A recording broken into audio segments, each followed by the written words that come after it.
Hey everyone, how are we doing? Hello, very good. Thank you. How about you? Very good, thanks. Tim, you doing well? Hi, Jamie. Hi, Signe. I'm doing well. Hope same for you. Good, yes, very good. So, firstly, welcome everyone. We thought today we would change this up a bit. You may see that Sid is not here; he couldn't join us today. But we thought we'd like to do a bit of a yearly roundup of everything that we've seen going on in the market this year. Some of the trending topics, some of the areas that we've seen clients coming to us with problems maybe we hadn't heard before, or things we have got solutions for. So, I'm gonna throw some questions at Tim and Tina here and see what we sort of see from the year. So let's start with probably one of the biggest subjects of the year, and you guys tell me who you think is best one to sort of to answer this. But e-invoicing. Nearly all of our clients at some point in that space have been talking to us about it. So what were the main themes that you guys saw coming up? So I think for e-invoicing, we've got a lot of approaches, especially for our vendor invoice management clients, where this has been a big concern and challenge to make sure to adhere to the different companies who has to be compliant. So of course we've talked a lot about Poland, what to do with Poland. Talked about France, then it got moved a little bit. Other countries in and out. Every company trying to keep up to date with how to handle this in the most efficient way. So it's definitely been a big theme, I think. Yeah, I would say Absolutely. so. And Tim, we've discussed this before. This isn't something that's coming down the line. It's already here, right? Because it's already in place. Yeah, I mean, absolutely. I think one of the trends that I've seen is that company starts to realize that on one hand, there's comes more and more regulations. There's more and more countries who make it mandatory. I think many global organizations already have experiences, from the first moving countries like Italy in Europe, Brazil in South America, etc. But that's, let's say, one part of the trend. I think the second part of the trend is the realization that although the format of an electronic invoice in its pure technical nature is super simple, yeah, and could be standardized across the globe, that is not happening. Yeah. And that is maybe a political thing, but even I would say, then you can say, okay, globally, okay, fair enough. But even what surprised me is within the EU, yeah, the EU is saying, okay, maybe do this. Every country can have its own flavor. Yeah. And I think many organizations have also realized or start to realize that although there's different countries who say we go on PEPL, yeah, which is an XML format standardized with an organization behind it, it doesn't mean it's the same. Yeah, because Belgium and Sweden and Holland, they're all talking we do PEPL, but they all do it in a different manner. Yeah, so what it means is for especially global companies or companies doing business internationally, is that it is indeed a super complex topic, not because of the technical nature, but just because every single country wants to have its own specifics.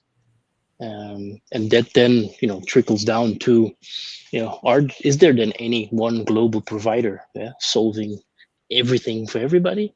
Probably not. Yeah. Yeah.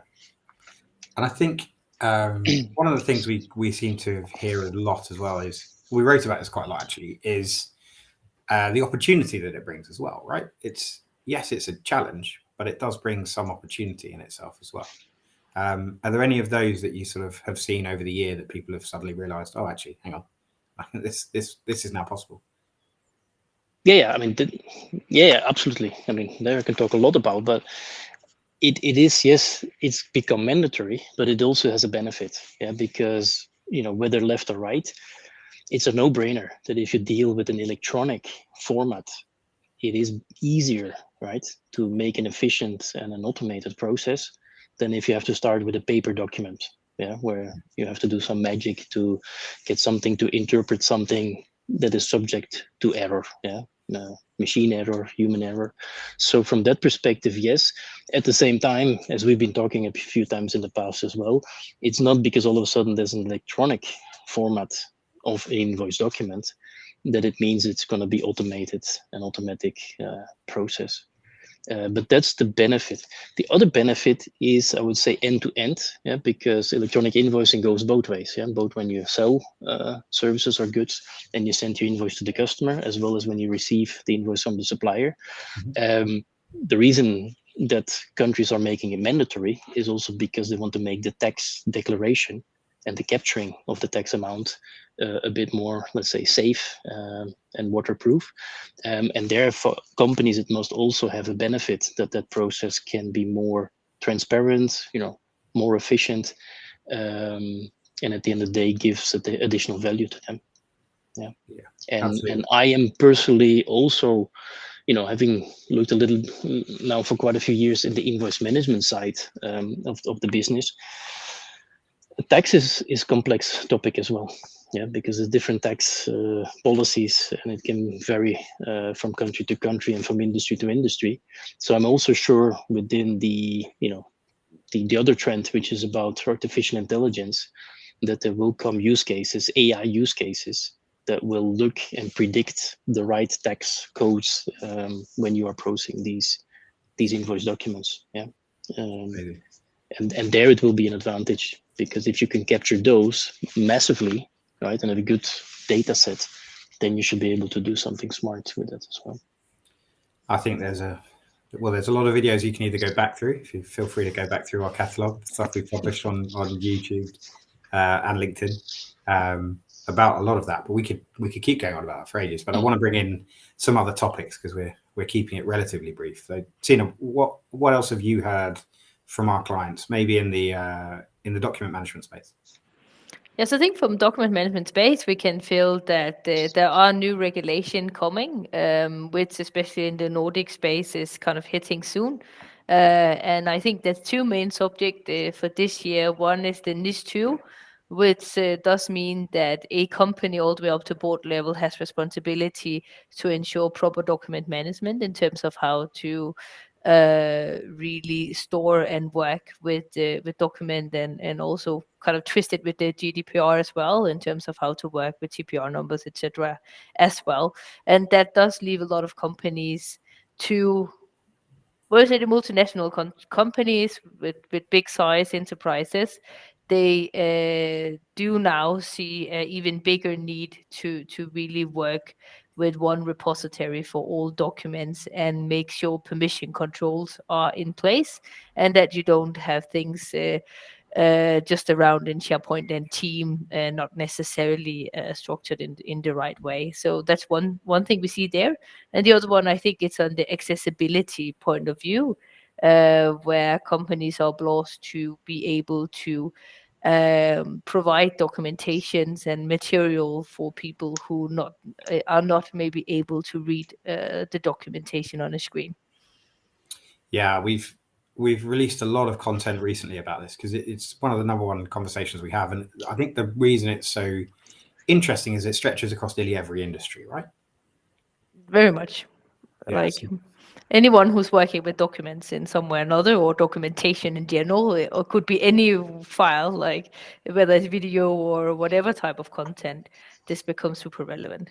Yeah, we've had lots and lots of conversations about this, and I think we've talked a lot about things like security. We've talked about efficiency. We've talked about productivity, regulation, compliance. It's a huge subject. And Tim, is there anything this year that sort of you've seen come up which you're like, oh, okay, that's pretty new? I mean, it's a new use case, but or is it all stuff which we kind of see consistently over the years? I mean, the new use case is everything around, let's say, what ChatGPT brought to the world. Yeah, so there is a lot of thinking going on right now. And I am personally convinced that the real use cases, none of us can predict or imagine today. Yeah, so I've had quite a few face-to-face customer meetings recently. And I said it a few times, that if we're going to have the same meeting, let's say in 2 years, in 3 years from now, there's probably going to be use cases that none of us can imagine today. Yeah, so I think a lot will happen there. At the same time, I also think there will be a lot of maybe some disappointment. Yeah, because I think many have the experience with ChatGPT, which of course sits on a massive amount of data. Yeah, to learn the models, and then expect that this will just, out of the box work when you throw it, or when you would do this on your own IP, your own documents, your own content within the firewall of a company, where you don't want to just upload it to an internet service. And I don't think that will just be there with a snap of the finger. Maybe the simple use cases, yes, but again, it's a little bit like the top of the iceberg, and I think the hidden part. So that's something very new. Yeah. So these thinking about how can we do more with machine learning, with AI, I think that I've seen this year coming up a lot, and that is new. Now, what is not new is that whatever you can dream up in that space, if your foundation is not right, you will not succeed. Yeah. So it all has to do with data quality, and information quality, and I expect somewhere that we're going to see also a wave of organization first realize that, maybe because they learn it the hard way, that intelligent model is maybe producing some wrong results, or not the outcome that they were expecting, which are due to the fact that it's not been learned and trained on the right information. So that, I think, is another one.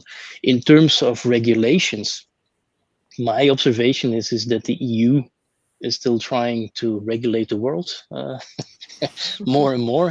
They usually say the US invents it, China copies it, and the EU regulates it, which is not super true in my opinion, because I think the US has traditionally been very good at regulations. And I think the whole world of document management and enterprise content management is born in the US to comply with the many regulations that have existed for decades over there, which I see coming more, let's say, to Europe, and looking at our own territory for the Nordics, also coming into play much more in this part of the world. And it's cumbersome. It's not easy for businesses, regardless, big or small. And as always, the EU will first make it mandatory for the public sector and for large enterprises, and go a little bit loose on the, let's say, medium and maybe smaller sized companies.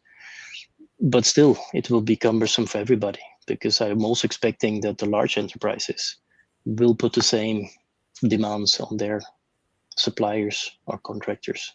Yeah, we spoke about that. I think probably I might be a little bit out, but maybe April, May this year, we spoke about large organizations adopting these regulations first, and then it hitting suppliers and so on and so forth. And a lot of people commented about that and got back to us about that and said, yeah, that's very much how they see it as well. And I feel like that's the sort of the waterfall for all of us to pick up on. In terms of specific industries, obviously we have seen a fair amount of client activity in the energy industries recently. So as a final question, how do you see the specifics of something like products such as XECM for engineering?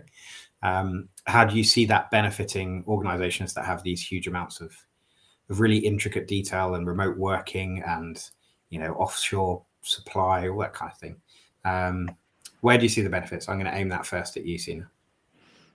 Yeah, no, I think we've also been speaking a bit about that in some previous talks, but there is very much about ensuring to do the right contract management, and that is quite a big thing when you're working with assets and so on, to have that manageable in a good way. It's also the heavy project work, and then definitely what we see and have seen a lot about this year, and a big interest for, is collaboration with externals, with this type of documentation, that you're able to pull people in, be it vendors, suppliers, clients, work together on documentation, contracts, RFPs, even model with Bentley, Arcado, etc., and then working, collaborating together with that, and making that in a secure and efficient way. So that's definitely been a big theme, and where I think that can benefit. Absolutely. We've if anyone is watching, you may have seen this week we released a webinar which you can catch on YouTube or LinkedIn, which specifically goes into a bit of detail about XECM for engineering and the kind of clients that addresses. I was fascinated the amount I learned going into that. particularly within the detail of CAD drawings. And the small fact that jumped out at me was the need to not have to open every single document locally was an incredible. I didn't realize how much of a time saver that was for people. The feedback was quite incredible when people realized that was the case. So an amazing thing. So I've got one last question for both of you, because I'm aware we're tight on some time here. I know you both celebrate Christmas, so where will you both be this Christmas? What are your plans? I'll be in Sweden. Very nice. Skiing. Yeah, I think the theme is skiing. We'll be in Chamonix, and yeah, hopefully skiing a lot. So Fantastic. that's definitely it. And I think we will be celebrating that Turnpikes grown from, I think, 30 to 40 people within this year. And we also have welcomed a lot of new clients to our business, which of course we're really happy with all these new collaboration, both within energy and pharma, retail, etc. So there's a lot to celebrate this Christmas.